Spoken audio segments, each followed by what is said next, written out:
એસએમસીના દરોડા પડ્યા છે ત્યારબાદ રાકેશ પોપટની અટકાયત કરવામાં આવી છે। વીએમ જાડેજા દ્વારા ને વધુ પૂછપરછ છે તે હાથ ધરવામાં આવી છે। રાજકોટના યાજ્ઞિક રોડ પર એક આંગણિયાની ઓફિસમાં દરોડા પડ્યા હોવાની વાત સામે આવી રહી છે। રાજકોટના નામચીન રાકેશ પોપટને ત્યાં દરોડા પડ્યા હોવાની ચર્ચા અત્યારે જાગી છે। પીએસઆઈ વીએન જાડેજાની ટીમે રાકેશ પોપટને એ ઉઠાવ્યા હોવાને આ સમાચાર અત્યારે રાજકોટથી મળી રહ્યા છે। અચાનક આંગણિયાની ઓફિસમાં એ દરોડા પડવા એ એક સૌથી મોટી વાત અત્યારે ને સૌથી મોટો સવાલ જે છે તે અહીંયા સામે આવી રહ્યો છે।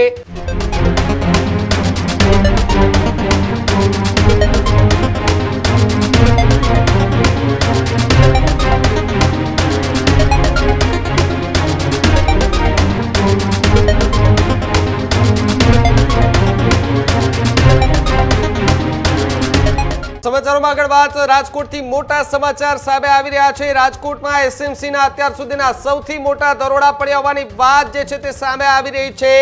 રાજકોટના યાજ્ઞિક રોડ પર એક આંગણિયાની ઓફિસમાં દરોડા પડ્યા હોવાની વાત સામે આવી રહી છે। રાજકોટના નામચીન રાકેશ પોપટને ત્યાં દરોડા પડ્યા હોવાની ચર્ચા અત્યારે જાગી છે। એસએમસીની ટીમે રાકેશ પોપટને એ ઉઠાવી જતા હાલ તો ચર્ચાનો વિષય બન્યો છે। પીએસઆઈ વીએન જાડેજાની ટીમે રાકેશ પોપટને એ ઉઠાવ્યા હોવાને આ સમાચાર અત્યારે રાજકોટથી મળી રહ્યા છે। ત્યારે રાજકોટની અંદર આંગણિયાની ઓફિસમાં શેર બજારના સટ્ટા ટ્રેડિંગમાં સૌથી મોટા દરોડા જે છે તે પડ્યા હોવાની ચર્ચા અત્યારે જોવા મળી રહી છે।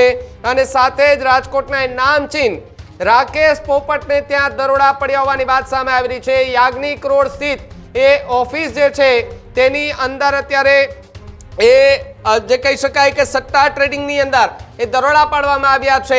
મોટી સંખ્યામાં અધિકારીઓ ત્યાં પહોંચ્યા હોવાની પણ ચર્ચા છે। પોલીસનો કાફલો પણ ત્યાં હતો, પરંતુ એવી પણ વાત જોવા મળી રહી છે કે પીએસઆઈ વીએન જાડેજા કે જેમની ટીમે રાકેશ પોપટને એ ઉઠાવ્યા હોવાના સમાચાર જે છે તે રાજકોટથી સામે આવી રહ્યા છે। અને રાજકોટમાં લગભગ અત્યારે 7:30 વાગ્યા આસપાસને એસએમસીના દરોડા જે છે તે જોવા મળી રહ્યા છે। એસએમસીના દરોડાથી આસપાસના જે લોકો હતા તેમાં પણ ક્યાંક ને ક્યાંક એ ચર્ચાઓ જે છે તે જાગી હશે કે આખિરકાર એટલા બધા અધિકારીઓ આ ઓફિસની અંદર અચાનક કેમ આવી ગયા, પરંતુ સમાચાર એ મળ્યા અને બાદમાં ખબર પડી કે અહીંયા એ એસએમસીના દરોડા જે છે તે પડ્યા છે। એસએમસીના દરોડા પડતાની સાથે જ હવે ચર્ચાઓએ જોર પકડ્યું છે, કારણ કે અંદર હજુ તપાસ જે છે તે ચાલુ કરી દેવામાં આવી છે। ઓફિસની અંદર તપાસ જે છે તે કરવામાં આવી રહી છે। કયા પ્રકારના એ દસ્તાવેજો મળી આવે છે, કયા પ્રકારની કાર્યવાહી થાય છે, આગામી સમય આવશે ત્યારે ખબર પડશે। પરંતુ અચાનક આંગણિયાની ઓફિસમાં એ દરોડા પડવા એ એક સૌથી મોટી વાત અત્યારે ને સૌથી મોટો સવાલ જે છે તે અહીંયા સામે આવી રહ્યો છે। અચાનક એસએમસીના દરોડા કે જે રાજકોટની એક આંગણિયાની એ પેઢીની દુકાન છે, એ જે ઓફિસ છે તેની અંદર અત્યારે જોવા મળી રહ્યા છે। નામચીન રાકેશ પોપટને ત્યાં દરોડા પડ્યા હોવાની ચર્ચા અત્યારે જોવા મળી રહી છે। અને રાકેશ પોપટ કે જેમને પીએસઆઈ વીએન જાડેજા જે છે એમની ટીમ દ્વારા ત્યાંથી ઉઠાવી લેવામાં આવ્યા છે। પૂછપરછ જે છે તે કરવામાં આવી રહી છે। શું એ ઓફિસની અંદર કોઈ બેનામી કામ ચાલી રહ્યું હતું કે કેમ તેને લઈને પણ સવાલો જે છે તે ઊભા થઈ રહ્યા છે। યાજ્ઞિક રોડ સ્થિત એક ઓફિસ આવેલી છે, એ આંગણિયાની ઓફિસની અંદર કયા પ્રકારની એ અત્યારે તપાસ થઈ રહી છે એ ટૂંક જ સમયમાં અમે એ પણ તમને બતાવીશું। ત્યાં હાલ કયા પ્રકારનો માહોલ છે પણ તમને અમે એ બતાવીશું। ત્યારે રાજકોટમાં એસએમસીના મોટા દરોડા જે છે તે અત્યારે જોવા મળી રહ્યા છે। ને યાજ્ઞિક રોડ પર જે ઓફિસ આવેલી છે રાકેશ પોપટની, ત્યાં અત્યારે દરોડા પડ્યા હોવાની ચર્ચા જે છે તે થઈ રહી છે।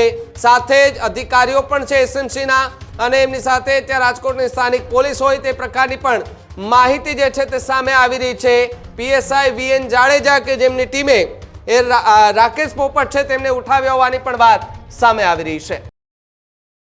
રાજકોટમાં ફરી એક વખત એસએમસીના દરોડા પડ્યા, ત્યારે રાજકોટના ઇમ્પિરિયલની સામે, હોટેલ ઇમ્પિરિયલ પેલેસની સામે માધવ કોમ્પ્લેક્સમાં પહેલા માળે જે રાકેશ પોપટની ઓફિસ આવેલી છે ત્યાં આજે એસએમસીના દરોડા પડ્યા છે। ત્યારબાદ રાકેશ પોપટની અટકાયત કરવામાં આવી છે। વીએમ જાડેજા દ્વારા ને વધુ પૂછપરછ છે તે હાથ ધરવામાં આવી છે। આ એ જ ઓફિસ છે જે તમે જોઈ રહ્યા છો કે જ્યાં આજે દરોડા પડ્યા હોય ત્યારબાદ તેમની અટકાયત કરવામાં આવી હોય, અને હવે વધુ પૂછપરછમાં શું ખુલાસા થાય છે તે જોવાનું રહ્યું।